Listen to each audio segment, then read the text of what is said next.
Hello दोस्तों, स्वागत है आप सबका सिविल सेवक यूपीएससी पीसीएस में। और अभी हम मार्च की करंट अफेयर्स कवर कर रहे थे, जो कि क्रॉनिकल मैगजीन है। उसके 2 पार्ट ऑलरेडी कवर कर चुके हैं। आप प्लेलिस्ट में जाके उन्हें पहले देख सकते हैं। तो उसका तीसरा पार्ट जो एंड पार्ट है उसे आज देख लेते हैं। तो चलिए शुरू करते हैं। टॉपिक है वन लाइनर समसामयिकी, जो 28 मार्च 2024 तक अपडेटेड है। तो आइए देख लेते हैं। पहला है कि 22 मार्च 2024 को अपना 112वां स्थापना दिवस मनाया है बिहार ने, यानी बिहार का जो स्थापना दिवस होता है वो 22 मार्च को मनाया जाता है। फिर 16 मार्च 2024 को झारखंड में जनजाति संस्कृति और विरासत के संरक्षण और संवर्धन केंद्र की आधारशिला कहाँ रखी गई? तो ये रखी गई खरसावां जिले के पदमपुर में। ठीक है, ये जगह याद रखिएगा। अगला है, किस राज्य की राज्यपाल तमिलिसाई सौंदरराजन ने अपने पद से इस्तीफा दे दिया? तो तेलंगाना। जम्मू कश्मीर में जमीन खरीदने वाला पहला भारतीय राज्य कौन सा है? तो ये है महाराष्ट्र। महाराष्ट्र के अहमदनगर का नाम बदलकर क्या रख दिया गया है? अहिल्यानगर इसका नाम रख दिया गया है। आगे अगर राष्ट्रीय घटनाक्रम की बात करें तो भारत सरकार के किस विभाग ने गुणवत्ता आश्वासन महानिदेशालय के पुनर्गठन की अधिसूचना जारी की है? तो किसने जारी की है? रक्षा उत्पादन विभाग, रक्षा मंत्रालय ने। फिर आम चुनाव 2024 की रिपोर्टिंग करने वाले मीडिया कर्मियों के लिए समग्र सुविधा पोर्टल के रूप में विभिन्न विशेषताओं से लैस एक माइक्रोसाइट की शुरुआत किसने की है? तो पत्र सूचना कार्यालय ने इसकी शुरुआत की है। फिर एनडीआरएफ का महानिदेशक किसे नियुक्त किया गया है? तो पीयूष आनंद को एनडीआरएफ का महानिदेशक नियुक्त किया गया है। किस संस्था प्राधिकरण ने 26 मार्च 2024 को मशीन टू मशीन संचार के लिए एम्बेडेड सिम के उपयोग पर अपनी सिफारिशें जारी की हैं? तो भारतीय दूरसंचार नियामक प्राधिकरण ट्राई ने इस पर अपनी सिफारिशें जारी की हैं। राष्ट्रीय जांच एजेंसी यानी एनआईए का महानिदेशक किसे नियुक्त किया गया है? तो सदानंद वसंत को एनआईए का महानिदेशक नियुक्त किया गया है। मुख्य न्यायाधीश डी वाई चंद्रचूड़ के नेतृत्व में सुप्रीम कोर्ट ने किस पक्षी के समक्ष गंभीर खतरे से निपटने के लिए एक विशेषज्ञ समिति नियुक्त की है? तो ये ग्रेट इंडियन बस्टर्ड, जो कि बिजली के तारों से चिपक के उनकी मृत्यु हो रही थी, तो उसके लिए एक समिति बनाई है सुप्रीम कोर्ट ने। ठीक है, फिर आगे है, अर्थव्यवस्था में हाइड्रोजन और ईंधन सेल के लिए अंतर्राष्ट्रीय साझेदारी की 41वीं संचालन समिति की बैठक कहाँ हुई? तो ये हुई है नई दिल्ली में। Nuclear power corporation of India limited NPCIL ने किसके साथ परमाणु ऊर्जा के शांतिपूर्ण उपयोग पर सार्वजनिक धारणा को बढ़ाने के लिए विभिन्न जागरूकता कार्यक्रम आयोजित करने के उद्देश्य से एक समझौता ज्ञापन पर हस्ताक्षर किया? तो ये है राष्ट्रीय कैडेट कोर यानी एनसीसी। इलेक्ट्रॉनिक एवं सूचना प्रौद्योगिकी मंत्रालय तथा national internet exchange of India NIXI ने 21 मार्च 2024 को आयोजित यूनिवर्सल एक्सेप्टेंस डे कार्यक्रम में किस पोर्टल को लॉन्च किया? तो ये लॉन्च हुआ है भाषा नेट पोर्टल। ठीक है, माइटी और निक्सी ने लॉन्च किया है। फिर है, 21 मार्च 2024 को आईसीआर कृषि विज्ञान केंद्र के स्वर्ण जयंती समारोह का उद्घाटन कहाँ किया गया? तो ये पुडुचेरी में हुआ।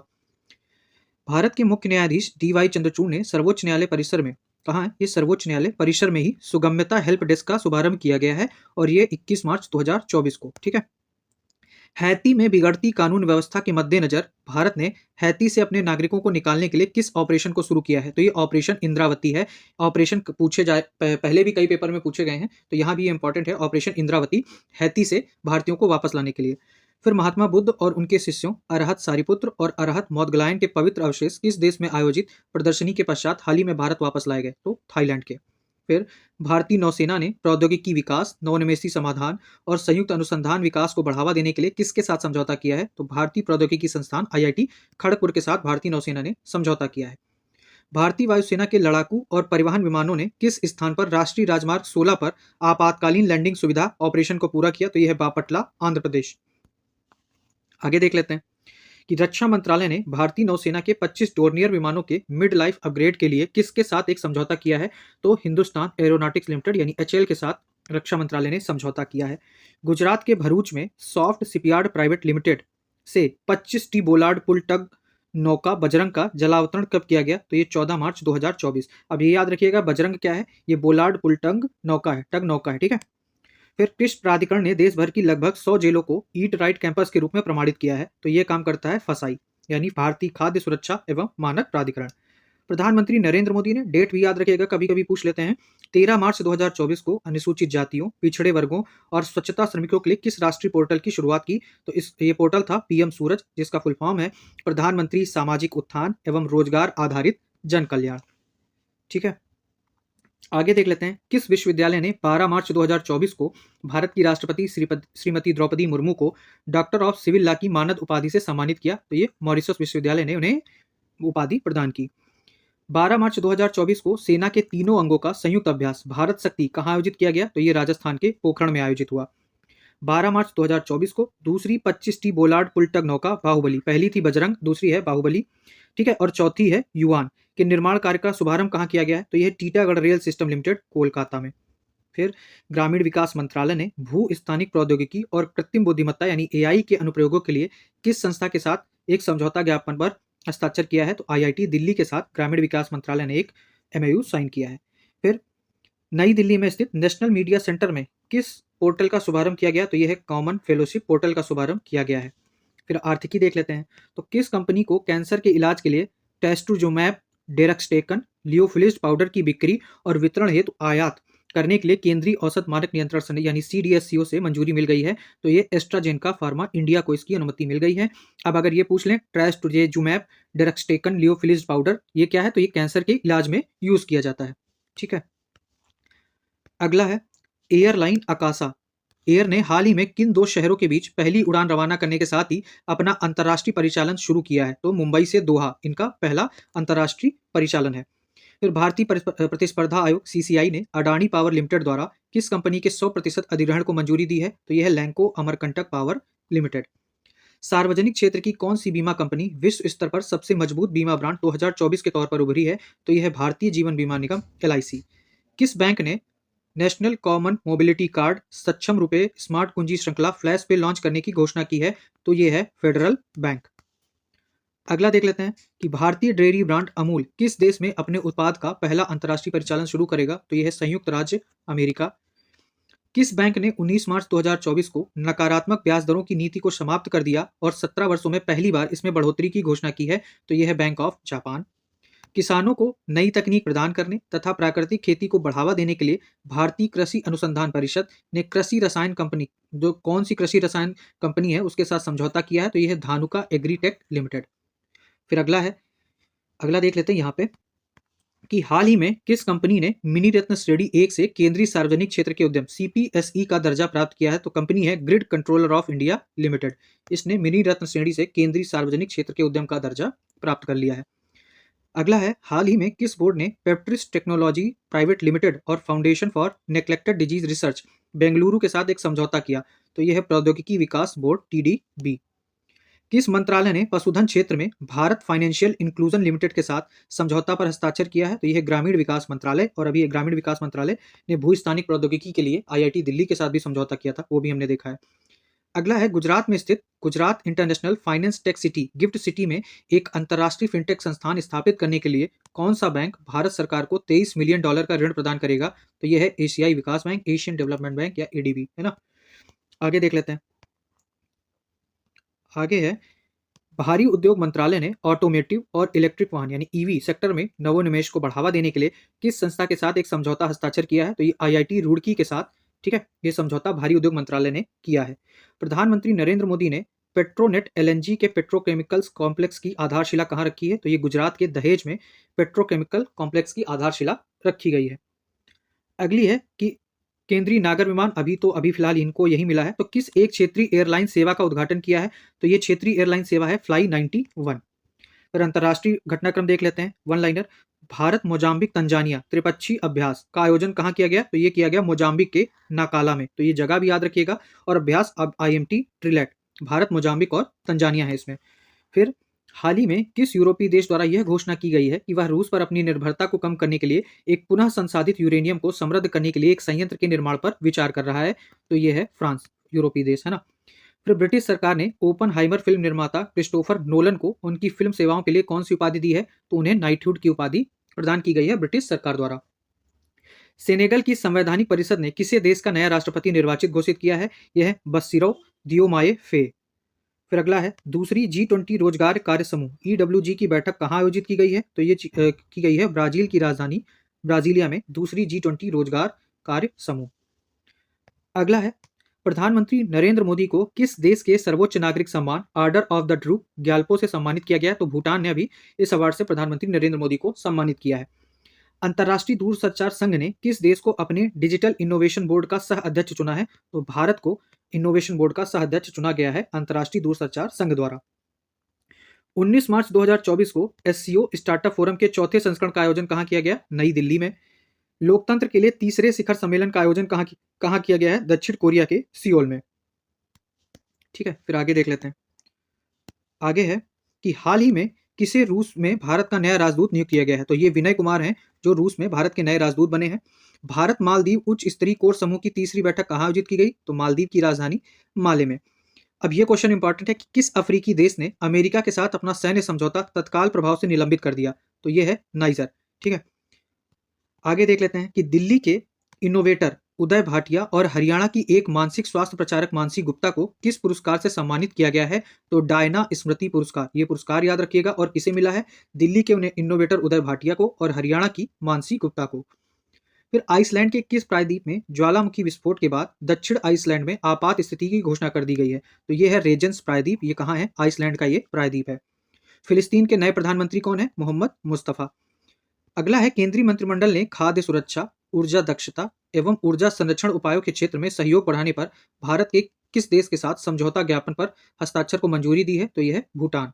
ठीक है, अब ये रहा अंतर्राष्ट्रीय घटनाक्रम देख चुके हैं। अब विज्ञान एवं प्रौद्योगिकी में देख लेते हैं जो भी इंपॉर्टेंट फैक्ट होंगे। तो इसमें दिया है कि हल्के लड़ाकू विमान एलसीए तेजस मार्क 1A ने 28 मार्च 2024 को कहां से अपनी पहली उड़ान सफलतापूर्वक पूरी की है? तो बेंगलुरु में HAL है, वहां पर उसने अपनी पहली उड़ान भरी है। फिर अगला है रूस का कौन सा स्पेसक्राफ्ट 26 मार्च 2024 को इंटरनेशनल स्पेस स्टेशन पहुंच गया है? यह है सोयूज डे 25, ये पहुंच गया है। आगे देख लेते हैं। आगे दिया है चंद्रयान 3 के सॉफ्ट लैंडिंग स्थल शिव शक्ति को हाल ही में किस अंतर्राष्ट्रीय संस्था द्वारा मान्यता दी गई है? तो अंतर्राष्ट्रीय खगोलीय संघ IAU के द्वारा शिव शक्ति को सॉफ्ट लैंडिंग स्थल की मान्यता दी गई है। आगे देख लेते हैं कि भारतीय नौसेना ने 23 मार्च 2024 को किस ऑपरेशन के अंतर्गत चल रहे समुद्री सुरक्षा अभियानों के 100 दिन पूरे किए हैं? ऑपरेशन संकल्प। और ये अभी यूपीएससी 2024 में भी प्रीलिम्स में पूछा गया है।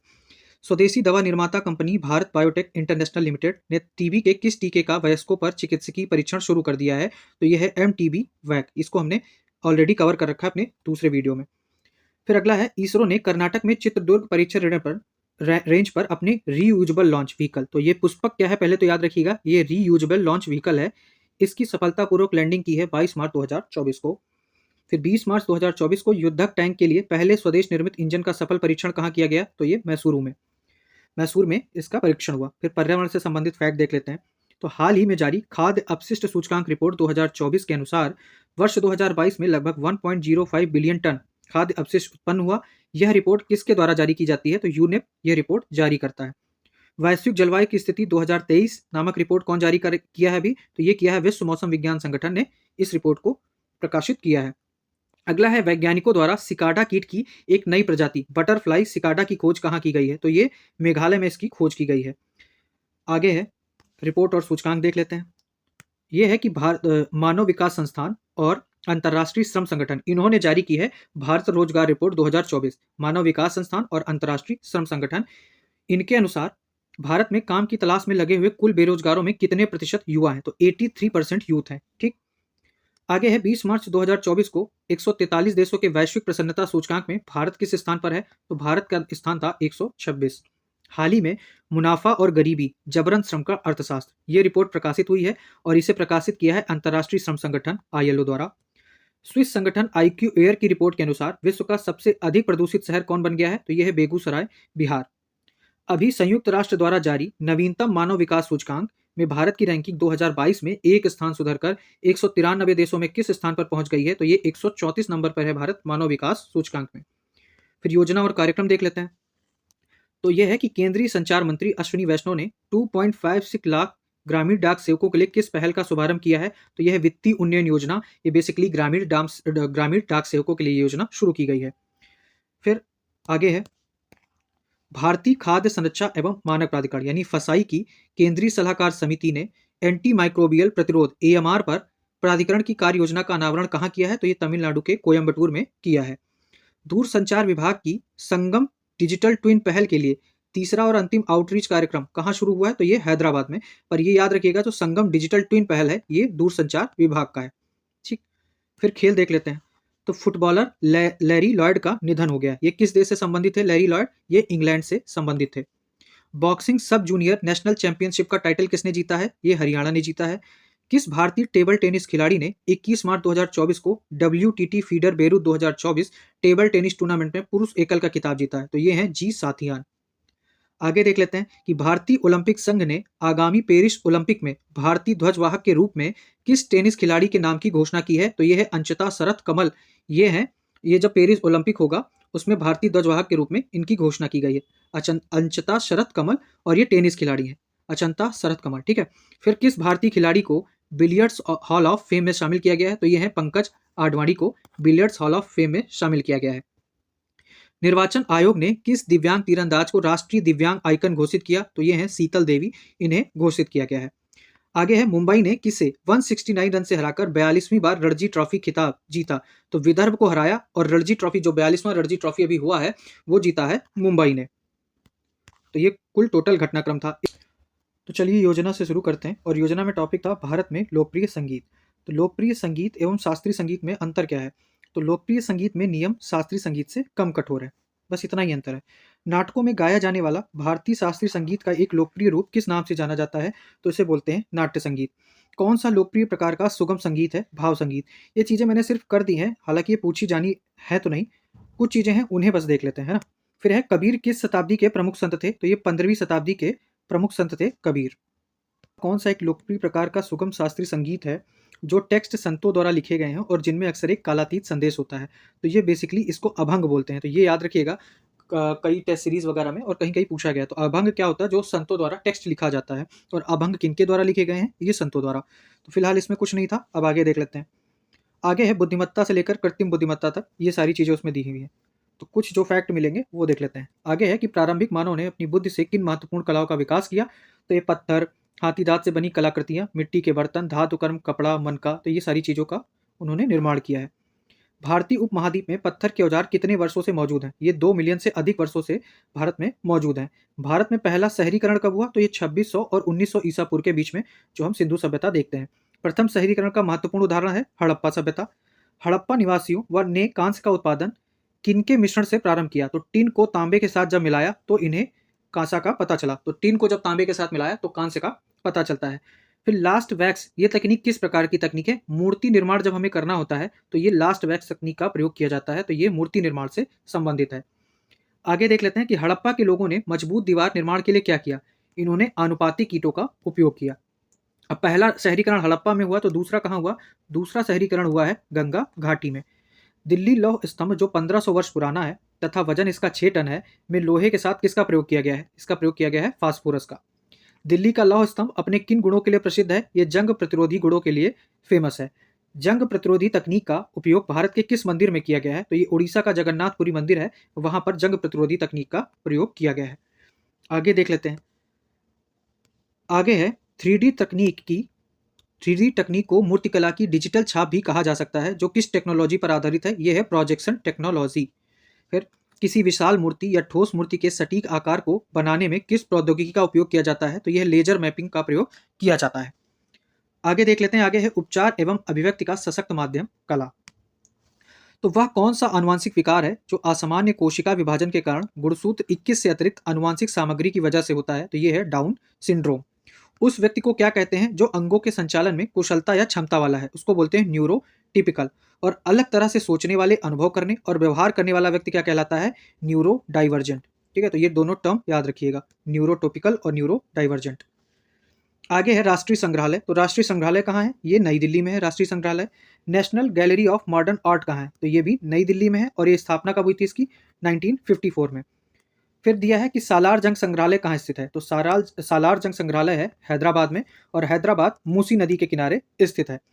फिर छत्रपति शिवाजी महाराज वास्तु संग्रहालय कहाँ है? तो ये नाम से ही है, तो ये मुंबई से है, मुंबई में है। और छत्रपति शिवाजी महाराज वास्तु संग्रहालय किस और नाम से जाना जाता है? इसे बोलते हैं प्रिंस ऑफ वेल्स संग्रहालय। भारत का सबसे बड़ा एवं पुराना संग्रहालय कौन सा है? तो ये है भारतीय संग्रहालय, जो कि कहाँ है? कोलकाता में। भारतीय संग्रहालय की स्थापना कब हुई थी? 1814 में इसकी स्थापना हुई थी। और किसके द्वारा की गई थी? तो नवाब मीर यूसुफ अली खान द्वारा सालार जंग संग्रहालय की स्थापना नवाब मीर यूसुफ अली खान के द्वारा की गई थी। अब कुरुक्षेत्र में देख लेते हैं कि जो भी कुछ इंपॉर्टेंट फैक्ट वगैरह हमें मिलते हैं। तो दिया है कि संयुक्त राष्ट्र के सतत विकास लक्ष्य शून्य भूख वाली दुनिया की प्राप्ति की अवधि क्या है? तो ये है 2030 तक हमें शून्य भूख वाली दुनिया, है ना, नो हंगर वाला। फिर अगला देख लेते हैं कि वर्तमान में भारत का दूध, जूट और दालों के उत्पादन में कौन से नंबर पर है? भारत प्रथम है, किसमें? दूध के उत्पादन में, जूट के उत्पादन में और दाल के उत्पादन में। और दूसरा किस पे है? तो गेहूँ, चावल, मूँगफली, सब्जी, फल, कपास और गन्ना, इन सब में भारत दूसरे नंबर पर है उत्पादन में। अगर अन्य की बात की जाए तो भारत मछली, पशुधन, मुर्गी पालन, मसाले और वृक्षारोपण फसलों के उत्पादन में पहले स्थान पर है। ठीक है? आगे क्या है कि उस कृषि को क्या कहते हैं जिसमें अस्थायी, स्थानिक और व्यक्तिगत डेटा का संग्रह, प्रसंस्करण और विश्लेषण किया जाता है। इसको कहते हैं प्रिसिजन फार्मिंग। किस कृषि में किसान पानी, उर्वरक और कीटनाशकों जैसे इनपुट को सटीक रूप से विनियमित कर सकते हैं, जिससे उच्च दक्षता के साथ बर्बादी भी कम करने में मदद मिलती है? तो ये है प्रिसिजन फार्मिंग। नया शब्द एक आया है जो IoT, internet of things, robotics, drone और कृत्रिम यानी एआई के साथ खेतों का प्रबंधन करने में संबद्ध है, तो इसे कहते हैं स्मार्ट खेती, है ना? स्मार्ट खेती। फिर आगे देख लेते हैं। आगे है कि शहरीकरण बढ़ने के साथ किस प्रकार की कृषि तेजी से लोकप्रिय हो रही है? तो यह नियंत्रित पर्यावरण कृषि, सीईए और वर्टिकल फार्मिंग। फसल कटाई के बाद की हैंडलिंग और मूल्यवर्धन जैसे खाद्य प्रसंस्करण क्या कहलाते हैं? इन्हें बोलते हैं डाउनस्ट्रीम गतिविधियां। अब आगे देख लेते हैं कि निर्यात में सूखे फूलों का कितने प्रतिशत उत्पाद शामिल है? यह है 7%। ठीक है? निर्यात में सूखे फूलों का कितने प्रतिशत उत्पाद शामिल है? 7%। आईबीएम ने क्या विकसित किया है जो एक एआई संचालित उपकरण है जो किसानों को उनकी मिट्टी और पानी की गुणवत्ता का तेजी से मूल्यांकन करने में मदद करता है? तो यह है एग्रोपैड और इसे किसने बनाया है? आईबीएम ने बनाया है। ठीक। फिर आगे देख लेते हैं। एक है एग्नेक्स्ट ने किस प्रौद्योगिकी मंच का विकास किया है जो अनाज, दाल, चाय, मसाले, उनकी सुरक्षा मापदंडों का तेजी से आकलन करने में सक्षम है? तो यह है क्वालिक्स। तो ये टर्म है, ये कुछ ऐप है, इन्हें याद रखिएगा, कभी कभी ऐसे ही देख के पूछ लेते हैं। फिर फूलों की खेती कैसी खेती होती है जिसमें उच्च आय क्षमता होती है? ये गहन खेती होती है। जम्मू कश्मीर में पाई जाने वाली मिट्टी कैसी है? तो वहाँ जलोढ़ मिट्टी है। वहाँ की कश्मीर घाटी में जलवायु कैसी है? तो कश्मीर घाटी की जलवायु है वो समशीतोष्ण है। समशीतोष्ण जलवायु कश्मीर घाटी में है। लेह एवं कारगिल में कैसी मिट्टी पाई जाती है? तो यहाँ रेतीली या बलुई दोमट मिट्टी पाई जाती है। रेतीली मिट्टी में जलधारण क्षमता कम होती है, ये हमें पता है। फिर आगे देखते हैं। आगे है कि भारत में आर्किड की कितनी प्रजातियां पाई जाती हैं? 1300 प्रजातियां आर्किड की भारत में पाई जाती हैं। भारत से फूलों के प्रमुख आयातक देश कौन से हैं? तो ये देख लीजिए, संयुक्त राज्य अमेरिका, नीदरलैंड, संयुक्त अरब अमीरात, यूनाइटेड किंगडम, जर्मनी। ठीक है? तो ये भारत से फूलों के प्रमुख आयातक देश हैं। CSIR फ्लोरिकल्चर मिशन का शुभारंभ कब शुरू किया गया? 2021 में इस मिशन की शुरुआत की गई थी। फिर आर्थिक सर्वेक्षण, थोड़ा डेटा दिया है 2022-23 में, तो इसमें दिया है कि भारत के आर्थिक सर्वेक्षण 2022-23 में वित्त वर्ष 2024 के दौरान वास्तविक रूप से कितने प्रतिशत की जीडीपी वृद्धि का अनुमान लगाया गया है? तो 6.5%। आगे है भारतीय अर्थव्यवस्था दुनिया में तीसरे नंबर की अर्थव्यवस्था कब बन जाएगी? तो अनुमान लगाया गया है 2027-28 तक भारतीय अर्थव्यवस्था दुनिया में तीसरी अर्थव्यवस्था बन जाएगी। 2047 तक भारत का कितने ट्रिलियन डॉलर की अर्थव्यवस्था बनने का लक्ष्य है? तो यह है 30 से 35 ट्रिलियन डॉलर। ये इंपॉर्टेंट है, कभी कभी ये फैक्ट देके पूछ लेंगे कि कब तक लक्ष्य है, तो ये 2047 तक है। फिर भारत के कृषि क्षेत्र में पिछले 6 वर्षों में औसत कितने प्रतिशत की वार्षिक वृद्धि दर देखी जा रही है? प्रतिवर्ष 4.6% की वृद्धि, यानी 6 वर्षों में लगातार इसमें वृद्धि देखी गई है कृषि क्षेत्र में, तो ये इंपॉर्टेंट है। फिर मशरूम क्या है? तो मशरूम एक कवक है। आगे देख लेते हैं। आगे है मशरूम की कितनी प्रजातियां खाने योग्य हैं? तो लगभग 2000 से अधिक मशरूम की प्रजातियां खाने योग्य हैं। वर्ष 2021 में वैश्विक मशरूम उत्पादन कितना था? तो ज़्यादा कुछ ध्यान देने में, सिर्फ 44.2 मिलियन टन, इतना ही याद रखिए। बाकी देख लेते हैं कि भारत में प्रतिवर्ष लगभग कितना मशरूम उत्पादित होता है? तो ये 0.28 मिलियन टन होता है। भारत में प्रति व्यक्ति मशरूम की खपत कितनी है? तो 90 ग्राम प्रति व्यक्ति मशरूम की खपत है। विश्व में सर्वाधिक मशरूम की खपत कहाँ है? तो सबसे ज़्यादा संयुक्त राज्य अमेरिका में, उसके बाद चीन में। फिर देखते हैं कि भारत में सर्वप्रथम मशरूम की खेती कब प्रारंभ हुई थी? तो भारत में सर्वप्रथम मशरूम की खेती 1961 में प्रारंभ हुई थी। और कहाँ हुई थी? तो ये सोलन, हिमाचल प्रदेश में एक जगह है, वहाँ पर मशरूम की खेती सबसे पहले शुरू की गई थी। भारत का मशरूम शहर किसे बोलते हैं? तो सोलन, जहाँ से शुरू की गई थी, ये हिमाचल प्रदेश की जगह है। भारत में सर्वाधिक मशरूम का उत्पादन किस राज्य में होता है? तो ये बिहार राज्य में होता है, इसे याद रखिएगा। बिहार कितने प्रतिशत मशरूम का उत्पादन करता है? 11%। देश में मशरूम उत्पादन में उत्तर प्रदेश का स्थान कौन सा है? तो उत्तर प्रदेश मशरूम उत्पादन में चौथे नंबर पर आता है। उष्ण कटिबंधीय राज्यों अर्थात दक्षिणी भारत में कौन सा मशरूम संबंधित है? तो मिल्की मशरूम। जो दक्षिण भारत में है वहां पर कौन सा मशरूम मिलता है? वहां मिलता है मिल्की मशरूम। धान के भूसे का मशरूम मुख्य रूप से कहां पर उगाया जाता है? तो ये उड़ीसा और छत्तीसगढ़ में उगाया जाता है। फिर आगे देख लेते हैं कि यदि कृषि अपशिष्टों का उपयोग मशरूम उत्पादन में करें तो भारत कितने मिलियन टन मशरूम तथा कितना जैव खाद का उत्पादन कर सकता है? यानी 3 मिलियन टन मशरूम और 15 मिलियन टन जैव खाद का उत्पादन कर सकता है। तो कुल मिला के कृषि अपशिष्ट का उपयोग मशरूम उत्पादन में किया जा सकता है। ठीक है? तो ये भी एक फैक्ट याद रखिएगा। फिर कौन सी वह 4 मशरूम प्रजातियां हैं जिनकी भारत में साल भर खेती के लिए सिफारिश की गई है? तो 4 मशरूम प्रजातियां हैं, एक है button mushroom, oyster mushroom, paddy straw mushroom और मिल्की मशरूम, जो कि मिल्की मशरूम दक्षिण भारत की है।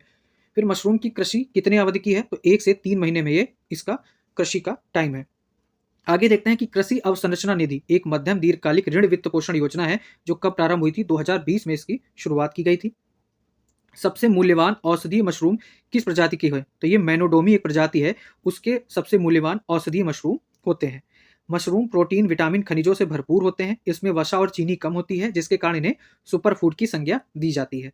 और मशरूम किस प्रकार के अमीनो एसिड से भरपूर हैं? तो ये ल्यूसीन और लाइसिन नामक जो अमीनो एसिड हैं, वो सारे मशरूम में पाए जाते हैं। फिर कौन विटामिन डी का एकमात्र शाकाहारी स्रोत है? तो जो मशरूम है, ये विटामिन डी का एकमात्र शाकाहारी स्रोत है। ये इंपॉर्टेंट फैक्ट है, इसे याद रखिएगा। मोर्चेला एस्कुलेंटा, जिसे गुच्छी भी कहते हैं, और इस पर यूपीएससी ने 2022 में क्वेश्चन पूछा था। तो ये मशरूम की एक प्रजाति है जो कहाँ उगाई जाती है? ये मध्य हिमालय के अधिक ऊंचाई वाले गांवों में उगाई जाती है। किसका उपयोग लचीले गुणों के साथ फोम जैसी सामग्री बनाने के लिए किया जा सकता है? तो ये है माइसेलियम। फिर आगे देख लेते हैं हाइड्रोपोनिक्स और वर्टिकल खेती।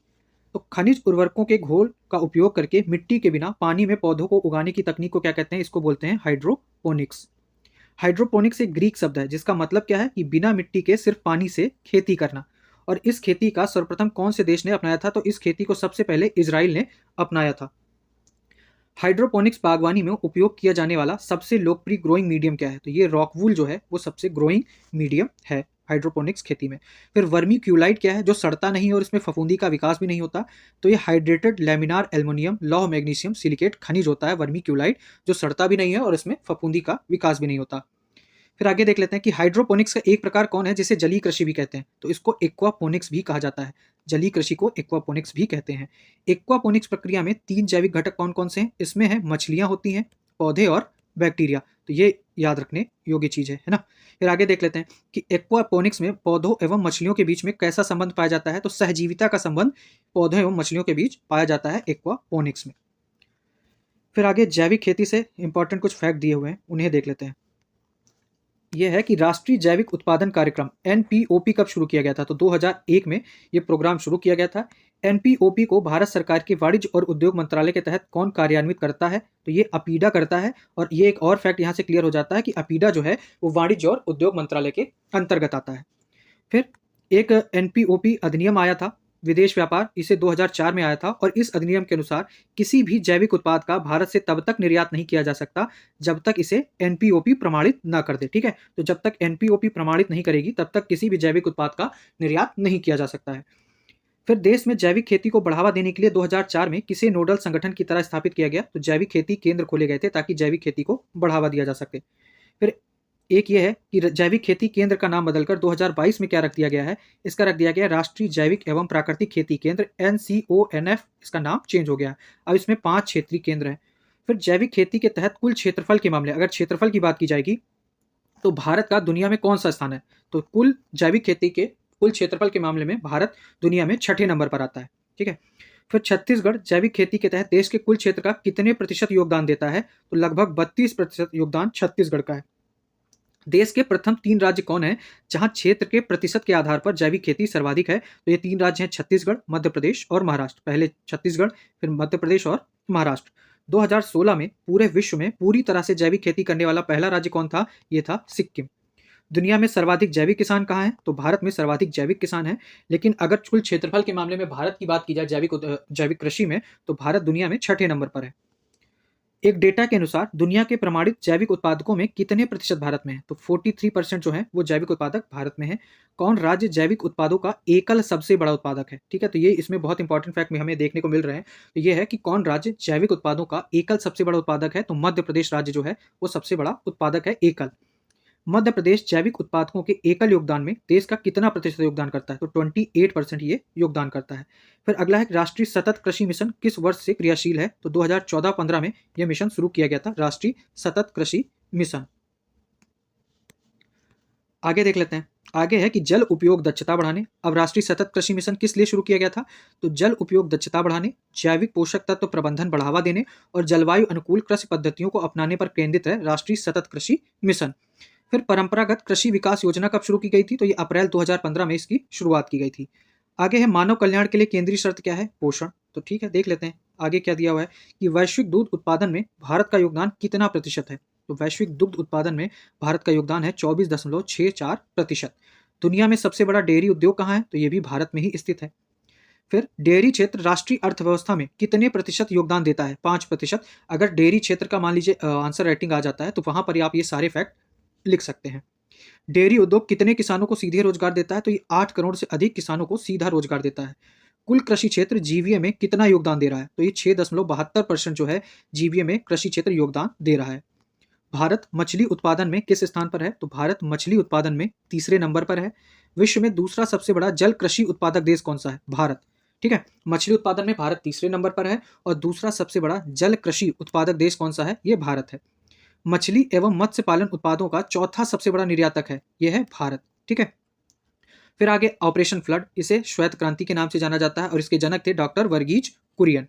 ऑपरेशन फ्लड का परिणाम क्या हुआ कि 1973-74 के बाद दूध उत्पादन ने जनसंख्या वृद्धि को पीछे छोड़ दिया था। ठीक है, तो ये इसका प्रमुख परिणाम निकला था। फिर आगे है कि पशुपालन क्षेत्र में स्वचालित मार्ग से कितने प्रतिशत एफडीआई निवेश की अनुमति है? ठीक है, पशुपालन क्षेत्र में तो 100% की अनुमति इसमें है। प्रधानमंत्री मत्स्य संपदा योजना कब शुरू की गई थी? ये 2019-20 में ये योजना स्टार्ट की गई थी और इसका उद्देश्य था कि नीली क्रांति के माध्यम से आर्थिक क्रांति लाना। तो यह है प्रधानमंत्री मत्स्य संपदा योजना शुरू कब हुई थी और इसके उद्देश्य। फिर अगला है राष्ट्रीय गोकुल मिशन कब लॉन्च किया गया था? तो ये 2014 में ये लॉन्च किया गया था और चयनात्मक प्रजनन के माध्यम से स्वदेशी नस्लों के आनुवांशिक सुधार और गोजाति उत्पादकता में ये मिशन केंद्रित था, राष्ट्रीय गोकुल मिशन, जो कि 2014 में शुरू हुआ था। आगे है राष्ट्रीय पशु रोग नियंत्रण कार्यक्रम, ये लॉन्च हुआ 2019 में और इसमें था कि भैंस, भेड़, बकरी और सुअर की 100% आबादी का टीकाकरण करके जो रोग है मुंह एवं पैर की बीमारियों और ब्रुसेलिस हेतु राष्ट्रीय पशु रोग नियंत्रण कार्यक्रम लॉन्च किया गया था 2019 में। इसके लिए भैंस, भेड़, बकरी और सुअर का जो आबादी है उनकी 100% आबादी का टीकाकरण करने के लिए, ताकि वे मुंह एवं पैर वहीं खुरपका और ब्रुसेलिस रोग से बच सकें। ठीक है, आगे देख लेते हैं। आगे है कि हरा सोना किसे कहते हैं? तो हरा सोना किसको कहते हैं? बांस को कहते हैं। बांस कहाँ छोड़कर पूरे विश्व में पाए जाते हैं? तो अंटार्कटिका को छोड़कर बांस पूरे विश्व में पाए जाते हैं। भारत में बांस की कितनी प्रजातियां हैं? तो 136 प्रजातियां भारत में बांस की हैं। विश्व में दूसरा सबसे बड़ा बांस उत्पादक राष्ट्र भी भारत है। और अगला है कि बांस को पेड़ों की श्रेणी से हटाकर किस श्रेणी में डाल दिया गया है? तो पहले बांस पौधों की श्रेणी, पेड़ों की श्रेणी में आता था, अब ये घास की श्रेणी में आता है। फिर बांस की खेती के लिए किस प्रकार की जलवायु उपयुक्त होती है? तो शुष्क जलवायु बांस की खेती के लिए उपयुक्त होती है। और बांस की खेती के लिए कैसी मृदा उपयुक्त है? तो अच्छी जल निकासी वाली बलुई मिट्टी जो होती है उसमें बांस की खेती अच्छे से हो पाती है।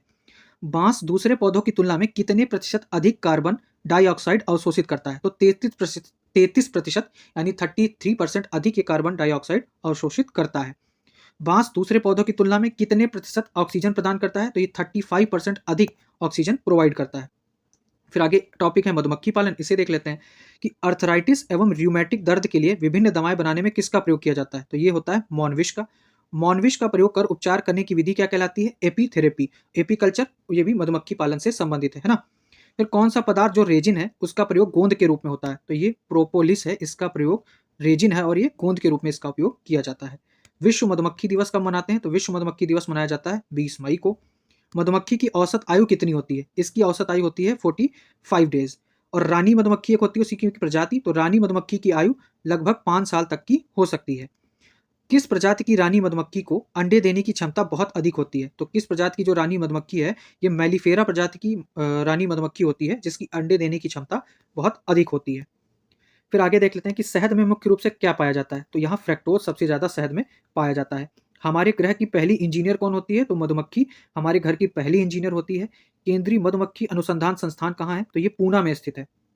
फिर विश्व सुख दिवस, अब विज्ञान प्रगति वाला देख लेते हैं ना। विज्ञान प्रगति में जो टॉपिक थे तो इसमें है कि विश्व सुख दिवस हर साल कब मनाया जाता है? तो ये 20 मार्च को हर साल विश्व सुख दिवस मनाया जाता है। फिर किस हार्मोन के कारण खेलने, सीखने और सामाजिक संबंधों से खुशी मिलती है? तो एक डोपामिन होता है, उससे ये सारी चीजें होती हैं। कौन सा हार्मोन दर्द एवं तनाव को कम करता है? तो एंडोर्फिन जो हार्मोन होता है वो दर्द एवं तनाव को कम करता है। किस हार्मोन को प्रेम हार्मोन कहते हैं? तो ये है ऑक्सीटोसिन। फिर अभी 2023 की वर्ल्ड हैप्पीनेस रिपोर्ट आई है, उसके अनुसार कौन सा देश सुखी देशों में सबसे ऊपर है? तो वो है फिनलैंड और भारत का जो स्थान है वो है 126। फिर ये है कि ग्रेट डिप्रेशन कब आया था वर्ल्ड में? तो ये आया था 1938 में। और विश्व सुख दिवस यानी वर्ल्ड हैप्पीनेस डे के पीछे विचार किस देश द्वारा दिया गया है? तो ये भूटान का प्रोग्राम है, उसके विचार पर ये इंडेक्स जारी होता है या ये दिवस मनाया जाता है। खुशी मापने का सबसे आसान तरीका कौन सा है? तो यह कैंट्रिल सीढ़ी, ये आसान तरीका है। और भारत की जीवन प्रत्याशा कितनी है? तो 69.96 साल ये भारत की जीवन प्रत्याशा है। आगे दिया है कि भारत अंतर्राष्ट्रीय विज्ञान महोत्सव, ठीक है। तो इसका आयोजन कहाँ हुआ था? अभी ये फरीदाबाद में 17 से 20 जनवरी के बीच में आयोजित हुआ और ये नवा संस्करण था। इस महोत्सव की थीम क्या थी? अमृत काल में विज्ञान और प्रौद्योगिकी की सार्वजनिक पहुंच, इसकी थीम थी। फिर आगे देख लेते हैं डेमोसोल क्रेन। तो सबसे छोटा क्रेन कौन है? तो ये है डेमोसोल क्रेन, ये सबसे छोटा क्रेन होता है। इसका प्राकृतिक वास क्या है? घासीय मैदान, उथले मीठे जल के स्रोत, टुंड्रा एवं मरुभूमि। टुंड्रा प्रदेश कितने प्रकार के होते हैं? तो 3 प्रकार के टुंड्रा प्रदेश होते हैं, एक आर्कटिक टुंड्रा, एक अंटार्कटिक टुंड्रा और एक ये अल्पाइन टुंड्रा, ठीक। और उत्तर प्रदेश का राजकीय पक्षी कौन है? ये है सारस क्रेन। और इसकी सारस क्रेन आयुसीएन में क्या है? तो ये असुरक्षित या भेद्य, वल्नरेबल में आता है, आयुसीएन स्टेटस है इसका। फिर आगे है कि कौन सा क्रेन आयुसीएन की दृष्टि में संकट यानी इंडेंजर्ड में कौन आता है? जो साइबेरियन क्रेन है वो इंडेंजर्ड में आता है। सांगली और जिमीथांग घाटी कहाँ स्थित है? तो ये घाटी याद रखिएगा, कोई स्टेट पीसीएस में ही पूछे जाते हैं, ठीक है, मैचिंग में। तो सांगली और जिमीथांग घाटी है अरुणाचल प्रदेश में।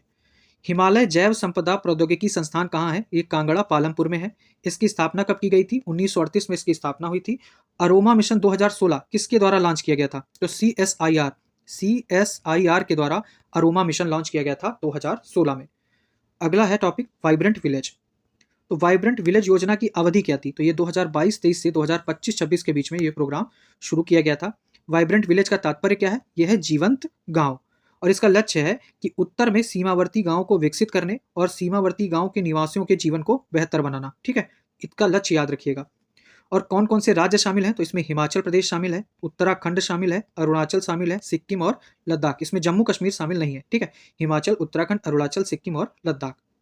फिर एक ये डेटा है, आप इसे आंसर राइटिंग में यूज कर सकते हैं कि संयुक्त राष्ट्र के अनुसार 2050 तक दुनिया की कितनी प्रतिशत आबादी शहरी हो जाएगी? तो ये 70%। अगर शहरीकरण से संबंधित आप प्रश्न लिखते हैं तो वहां पर ये डेटा डाल सकते हैं। फिर आगे अपशिष्ट प्रबंधन, ठीक है। तो अपशिष्ट प्रबंधन में क्या है कि आरडीएफ का उपयोग उद्योगों में किस रूप में किया जा सकता है? जैव ईंधन के रूप में उनका उपयोग होता है। ठोस अपशिष्ट प्रबंधन कब अधिसूचित हुए थे? 2016 में। बस इतना ही है। आगे देख लेते हैं कि हिंदी के विकास में जो आर्टिफिशियल एआई है वो कैसे काम आ रही है। तो किस भाषा को देव या आर्य भाषा कहते हैं? तो संस्कृत को देव या आर्य भाषा कहते हैं। हिंदी दिवस 14 सितंबर को मनाया जाता है। ज्ञान या जानकारी संबंधी मामलों में किसी मशीन के मानवीय दिमाग की तरह काम करने की क्षमता क्या कहलाती है? कृत्रिम मेधा। और बौद्ध ग्रंथों की रचना किस भाषा में की गई है? तो ये पाली भाषा में। और जैन साहित्य जो अधिकांश मतलब किस भाषा में रचित है? वो प्राकृत भाषा में। यानी जो बौद्ध ग्रंथ हैं वो पाली भाषा में और जो जैन साहित्य हैं वो प्राकृत भाषा में रचे गए हैं, ठीक है। फिर आगे इसी मैगजीन में जो कुछ 100 प्रश्न लगभग दिए हुए हैं जो 26 फरवरी से 25 मार्च 2024 तक के घटनाक्रम पर आधारित हैं। तो उन 100 प्रश्नों को हम जल्दी जल्दी देख लेते हैं, ये लगभग काम आएंगे हमारे रिवीजन में। तो पहला है कि पापो कैटेपिटल ज्वालामुखी किस देश में स्थित है? तो ये मैक्सिको में स्थित है। फिर हाल ही में किसने प्रतिष्ठित टाइम्स पावर आइकन अवार्ड 2024 जीता है? तो ये विजय जैन है, इन्होंने टाइम्स पावर आइकन अवार्ड जीता है। हुरून रिसर्च रिपोर्ट 2024 के अनुसार पहली बार एशिया की नई अरबपति राजधानी कौन बन गई है? तो राजधानी की बात करेंगे तो ये मुंबई बन गया है। फिर निम्मू पदम दारचा सड़क मार्ग किन 2 राज्यों को जोड़ता है? तो ये लद्दाख और हिमाचल प्रदेश को जोड़ता है। इसकी स्थिति याद रखिएगा, निम्मू पदम दारचा सड़क मार्ग। फिर अगला है कि हाल ही में अमेरिका और ब्रिटेन ने कथित साइबर जासूसी को लेकर किस देश पर प्रतिबंध लगाया है? तो चाइना पर प्रतिबंध लगाया है अमेरिका और ब्रिटेन ने। मुश्क बुदुजी किस फसल की स्वदेशी किस्म है? तो मुश्क बुदुजी किसकी है? चावल की। आगे है कि हाल ही में किस देश ने हिंद महासागर में अफांसी निकितिन सीमाउंट एएन सीमाउंट का पता लगाने के लिए अधिकार के लिए अंतर्राष्ट्रीय सी बेड अथॉरिटी में आवेदन किया है? तो किसने किया है? भारत ने। हाल ही में पहला परमाणु ऊर्जा शिखर सम्मेलन, तो ये पहला है याद रखिएगा, तो कहाँ आयोजित हुआ? ये ब्रुसेल्स में आयोजित हुआ है पहला परमाणु ऊर्जा शिखर सम्मेलन। कल्याण चालुक्य वंश राजवंश का 900 वर्ष पुराना कन्नड़ शिलालेख किस राज्य में मिला है? तो तेलंगाना में मिला है। फिर भारत रोजगार रिपोर्ट 2024 किस संगठन द्वारा जारी की गई है? तो ये अंतर्राष्ट्रीय श्रम संगठन एवं मानव विकास संस्थान के द्वारा जारी की गई है।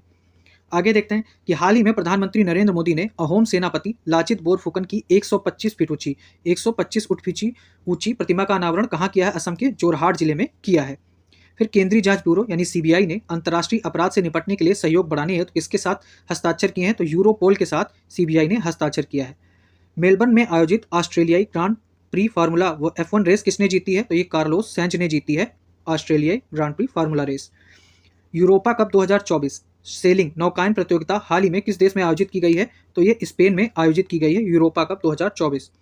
मार्च 2024 से संबंधित, अब इसमें क्या गलत है? तो प्रसार भारती के अध्यक्ष ऋतुराज अवस्थी नहीं है, तो ये सही नहीं है। बाकी एनसीएससी के अध्यक्ष किशोर मकवाना, एनटीपीसी के डायरेक्टर रविंद्र कुमार और लोकपाल अभी बने हैं अजय माणिकराव खानविलकर। फिर इसरो ने कर्नाटक के चौलकेरे में एरोनॉटिकल टेस्ट रैन एटीआर से अपने किस रीयूजेबल लॉन्च व्हीकल किस टेस्टिंग की है? तो ये पुष्पक है ना, अभी हमने देखा भी था। फिर स्पेन के कार्लोस अल्काराज ने किसे हराकर इंडियन वेल्स एटीपी टूर्नामेंट जीता है? इंडियन वेल्स एटीपी टूर्नामेंट जीता है स्पेन के कार्लोस अल्काराज ने डेनियल मेदवेदेव को हराकर। ये रूस के खिलाड़ी हैं, ठीक है। फिर हाल ही में स्टार्टअप महाकुंभ कहाँ शुरू हुआ? तो ये आयोजन किया गया नई दिल्ली में। अगला है कि हाल ही में कैमरून की राजधानी याओंडे में 11 अफ्रीकी देशों के स्वास्थ्य मंत्रियों ने किस बीमारी से होने वाली मौतों को समाप्त करने के उद्देश्य से याओंडे घोषणा पर हस्ताक्षर किया है? तो ये है मलेरिया, ठीक है, मलेरिया पर किया है अभी वहाँ पर याओंडे डिक्लेरेशन, आपने देखा होगा। फिर प्राग अंतर्राष्ट्रीय शतरंज महोत्सव के फ्यूचर कैटेगरी का खिताब जीतने वाले पहले भारतीय कौन है? तो ये हैं अंश नेरूरकर, पहले भारतीय बन गए हैं। फिर आगे अगर बात की जाए तो दचिगामा राष्ट्रीय उद्यान, ठीक है, दचिगामा राष्ट्रीय उद्यान किस राज्य या केंद्र शासित प्रदेश में है? तो दचिकामा राष्ट्रीय उद्यान है जम्मू कश्मीर में। गुलाल गोटा किस राज्य का पारंपरिक त्योहार है? तो ये गुलाल गोटा राजस्थान का है। फिर एएसआई भारत के सबसे पुराने मंदिर को उजागर करने के लिए मध्य प्रदेश के किस जिले में 2 टीलों की खुदाई कर रहा है? तो ये पन्ना जिले में खुदाई कर रहा है एएसआई। ड्रोन निर्माता कंपनी गरुड़ एरोस्पेस ने किस सीमा गश्ती निगरानी ड्रोन को लॉन्च किया है? तो ये याद रखिएगा त्रिशूल है, ये एक ड्रोन है, सीमा निगरानी ड्रोन है। फिर अंतर्राष्ट्रीय दूरसंचार संघ ने किस देश को अपने डिजिटल इनोवेशन बोर्ड का सह अध्यक्ष चुना है? तो ये भारत, इसे भी हमने पहले देखा है। किस देश ने डिस्पोजेबल ई सिगरेट या वेब्स पर प्रतिबंध लगाने की घोषणा की है? तो ये न्यूजीलैंड ने किया है अभी। आईएमटी त्रिपक्षीय अभ्यास निम्नलिखित में से किन देशों के बीच आयोजित किया गया? तो ये भारत, मोजाम्बिक और तंजानिया के बीच में किया गया है अभ्यास, है ना। फिर आगे देख लेते हैं कि भारतीय निर्वाचन यानी ईसीआई ने राष्ट्रीय दिव्यांगजन आइकन के रूप में किसे नियुक्त किया गया है? तो ये शीतल देवी को नियुक्त किया है आइकन के रूप में। किस देश ने हाल ही में 3D प्रिंटिंग की तकनीक से विश्व की पहली मस्जिद का अनावरण किया? तो ये है सऊदी अरब, ये याद रखिएगा, इंपॉर्टेंट है। फिर अगला है अपराध रोकथाम और जांच के लिए हाल ही में किस राज्य ने त्रिनेत्र ऐप 2.0 का शुभारंभ किया है? तो यह है उत्तर प्रदेश। फिर भारतीय मूल के लियो वराडकर किस देश के प्रधानमंत्री थे जिन्होंने हाल ही में अपने इस्तीफे की घोषणा की है? तो ये आयरलैंड के प्रधानमंत्री थे, ठीक है। हाल ही में ज्वालामुखी विस्फोट के बाद किस देश में आपात स्थिति की घोषणा कर दी गई है? तो आइसलैंड में घोषणा कर दी गई है। फिर विश्व प्रसन्नता सूचकांक 2024 के अनुसार विश्व का सबसे खुशहाल देश कौन है? यह है फिनलैंड। हाल ही में state of global climate report किस संगठन द्वारा जारी की गई है? तो विश्व मौसम विज्ञान संगठन ने यह रिपोर्ट जारी की है। IQ एयर द्वारा 2023 विश्व की सबसे प्रदूषित राजधानी, तो विश्व की सबसे प्रदूषित राजधानी घोषित की गई है नई दिल्ली, और शहर की बात की जाए तो बेगूसराय। फिर भारत की नुमालीगढ़ रिफाइनरी लिमिटेड NRL ने अपना पहला विदेशी संपर्क कार्यालय कहाँ खोला है? ये इंपॉर्टेंट है, ये खोला है ढाका में। हाल ही में किस राज्य सरकार ने परिवारों के उत्थान के लिए नींगल नालमा योजना शुरू की है? तो ये शुरू किया है तमिलनाडु ने। महाराष्ट्र सरकार ने किस शहर का नाम बदलकर अहिल्यानगर कर दिया है? तो यह है अहमदनगर, उसका नाम बदलकर अहिल्यानगर कर दिया है। भारत ने किस देश के साथ विधि एवं विवाद समाधान के क्षेत्र पर यानी विधि एवं विवाद समाधान के क्षेत्र पर सहयोग पर MOU साइन किया है? तो सिंगापुर के साथ। फिर 96 ऑस्कर अवार्ड 2024 में किस फिल्म को सर्वश्रेष्ठ फिल्म का पुरस्कार मिला? तो ये थी ओपनहाइमर, ठीक है। किस राज्य में मिशन पाम ऑयल के तहत पहली ऑयल पाम प्रोसेसिंग मिल का उद्घाटन किया गया है? पहली ऑयल पाम प्रोसेसिंग मिल, तो यह है अरुणाचल प्रदेश में। भारत के पहले इंडोर एथलेटिक्स और जलीय केंद्र का उद्घाटन कहाँ किया गया है? भुवनेश्वर में। भारत ने खाद्य सुरक्षा एवं ऊर्जा संरक्षण के क्षेत्र में सहयोग बढ़ाने पर किस देश के साथ समझौता किया है? भूटान के साथ भारत ने समझौता किया है। महतारी वंदन योजना किस राज्य की है? तो ये छत्तीसगढ़ की है। फिर ICC द्वारा जारी टेस्ट रैंकिंग में विश्व के नंबर 1 गेंदबाज कौन है? ये R अश्विन बन गए हैं। आगे देखते हैं इलेक्ट्रिक मोबिलिटी प्रमोशन स्कीम 2024 किस मंत्रालय द्वारा शुरू की गई है? तो ये शुरू की गई है मोबिलिटी प्रमोशन स्कीम भारी उद्योग मंत्रालय, तो ये मंत्रालय में कंफ्यूजन हो सकता है, इसे याद रखिएगा। फिर भारत के पहले फ्यूचर लैब्स केंद्र का उद्घाटन कहाँ किया गया है? तो ये तिरुवनंतपुरम केरल में इसका उद्घाटन हुआ है। हाल ही में शोधकर्ताओं ने किस देश में 8 आंखों और 8 पैरों वाले बिच्छू की एक नई प्रजाति की खोज की है? तो थाईलैंड में इसकी खोज हुई है। फिर भारत की पहली ऑटोमोबाइल इनप्लांट रेलवे साइडिंग परियोजना का उद्घाटन कहाँ हुआ है? तो ये गुजरात में इसका उद्घाटन हुआ है। हाल ही में किस विश्वविद्यालय ने राष्ट्रपति द्रौपदी मुर्मू को डॉक्टर ऑफ सिविल लॉ की मानद उपाधि से सम्मानित किया? तो मॉरिशस विश्वविद्यालय ने उन्हें ये उपाधि दी है। फिर मिशन दिव्यास्त्र किससे संबंधित है? तो ये अग्नि 5 से संबंधित है मिशन दिव्यास्त्र, ठीक है। आगे देख लेते हैं क्वेश्चन नंबर 52। तो संशोधित फार्मास्यूटिकल प्रौद्योगिकी उन्नयन सहायता RPTUS योजना किस मंत्रालय द्वारा शुरू की गई है? तो ये स्वास्थ्य परिवार वाला नहीं, रसायन एवं उर्वरक मंत्रालय द्वारा शुरू की गई है। हाल ही में असम कैबिनेट ने किस अभ्यारण्य को गैर अधिसूचित करने का निर्णय लिया है? तो ये पौबितोरा वन्यजीव अभ्यारण्य है कहाँ? ये असम में है। इसे गैर अधिसूचित करने का निर्णय लिया गया है। हाल ही में गीता महोत्सव कहाँ मनाया गया? तो गीता महोत्सव श्रीलंका में मनाया गया है, ये याद रखिएगा। ठीक। जलवायु परिवर्तन पर लेखन के लिए इरास्मस पुरस्कार 2024 किसे दिया गया है? तो ये अमिताभ घोष को दिया गया है इरास्मस पुरस्कार। सी डिफेंडर 2024 भारत और किसके साथ ये तटरक्षा का अभ्यास था? तो संयुक्त राज्य America sea defenders exercise Bharat और अमेरिका के मध्य। किस राज्य में हाल ही में विधवा पुनर्विवाह प्रोत्साहन योजना शुरू की गई है? तो ये झारखंड में शुरू की गई है। ऑस्कर 2024 में सर्वश्रेष्ठ अभिनेता का अवार्ड किसे मिला है? तो किलियन मर्फी को सर्वश्रेष्ठ अभिनेता का अवार्ड मिला है। फिर 71 मिस वर्ल्ड का खिताब जीतने वाली क्रिस्टीना पिस्कोवा किस देश से संबंधित हैं? तो ये चेक रिपब्लिक से संबंधित हैं। मिस वर्ल्ड का खिताब जीता किसने? क्रिस्टीना पिस्कोवा ने। फिर कटलेस एक्सप्रेस 2024 अभ्यास कहाँ हुआ है? ये हुआ सेशल्स में। ठीक। फिर पशु तस्करी पर अंकुश लगाने के लिए किस राज्य या यूटी ने हाल ही में ऑपरेशन कामधेनु शुरू किया है? तो ये जम्मू एवं कश्मीर का है और ये पशु तस्करी पर अंकुश लगाने के लिए है। अटल इनोवेशन मिशन एम ने हाल ही में स्कूलों में फ्रंटियर टेक्नोलॉजी लैब यानी एफटीएल स्थापित करने के लिए किस कंपनी के साथ सहयोग किया? तो मेटा के साथ ये सहयोग किया है। आगे देख लेते हैं क्वेश्चन नंबर 63।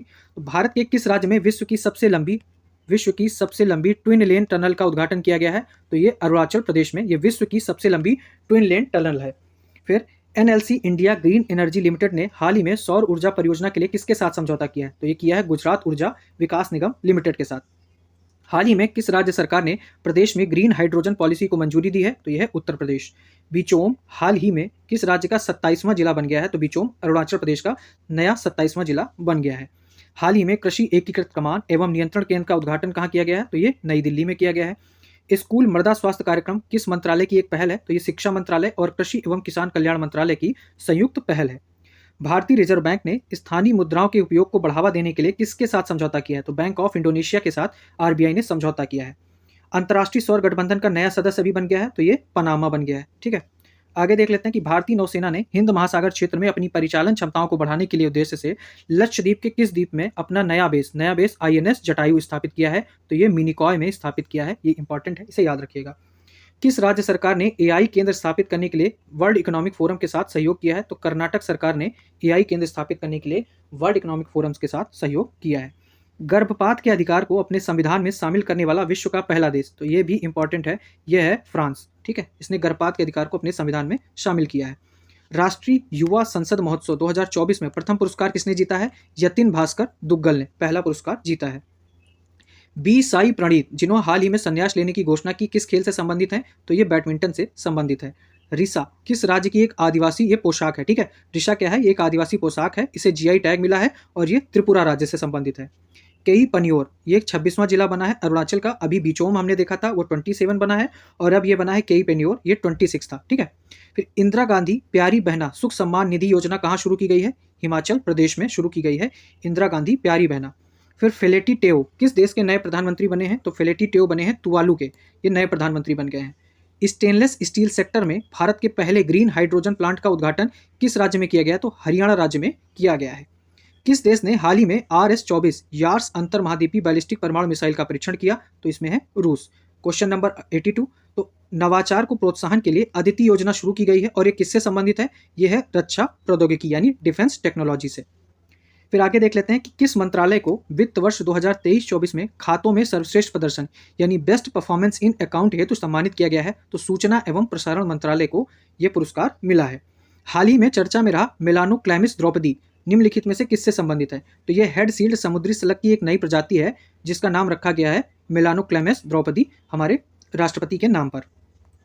फिर किस शहर की प्रसिद्ध चांदी तरकसी को हाल ही में जीआई टैग दिया गया? तो चांदी तरकसी है कटक यानी ओडिशा राज्य की। भारतीय नौसेना ने हाल ही में विशाखापत्तनम के तट पर किस देश के साथ मिलकर समुद्र लक्ष्मण अभ्यास शुरू किया है? तो समुद्र लक्ष्मण अभ्यास किसके किसके बीच में है? भारत और मलेशिया के बीच में। केंद्रीय मंत्रिमंडल ने हाल ही में देश के पहले सेमीकंडक्टर फैब बनाने को मंजूरी दी है। देश का पहला है। यह टाटा समूह द्वारा किसके सहयोग से बनाया जाएगा? तो ये पावर चिप ताइवान के सहयोग से बनाया जाएगा और इसमें इंक्लूड है टाटा समूह। फिर भारत के पहले स्वदेशी हरित हाइड्रोजन ईंधन से अंतर्देशीय जलमार्ग जहाज का शुभारंभ कहाँ क्या किया? ये थूथुकुडी में किया गया है इसका शुभारंभ, तो ये जगह याद रखिएगा। प्रधानमंत्री नरेंद्र मोदी ने गुजरात में अरब सागर के ऊपर भारत के सबसे लंबे केबल आधारित पुल सुदर्शन ब्रिज का उद्घाटन किया है। यह कहाँ है? तो ये गुजरात में है। प्रधानमंत्री नरेंद्र मोदी ने किस राज्य के पहले रेलवे स्टेशन की आधारशिला रखी है? तो सिक्किम में अभी पहला रेलवे स्टेशन बना है।